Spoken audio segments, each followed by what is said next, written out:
ሮብና አርብ ግን ለምንድነው የምንጾመው? ቆይ ለምንድነው የምንጾመው?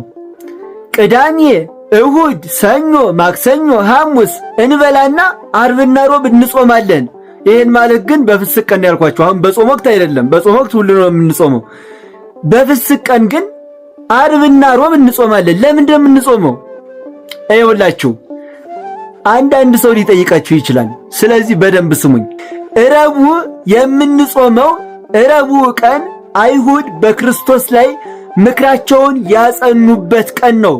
እንዲሰቅሉትና እንዲገርፉት ተስማምተው ተፈራርመው የተለያዩበት ቀን፣ በክርስቶስ መሰቀል የተስማሙበት ቀን ስለሆነ ረቡዕ አይሁድ የመከሩብህ ባንተ ላይ እንዲሰቅሉ ምክራቸውን ያጸኑብህ ለኔ ስትል ነው ብለን ሮብ እንጾማለን። አርብ ደግሞ እንደምታውቁት ክርስቶስ የተሰቀለበት የተገረፈበት ምራቅ የተተፋበት የተሰደበበት ቀን ነው። ለማን ሲል? ላንተና ለኔ ሲል።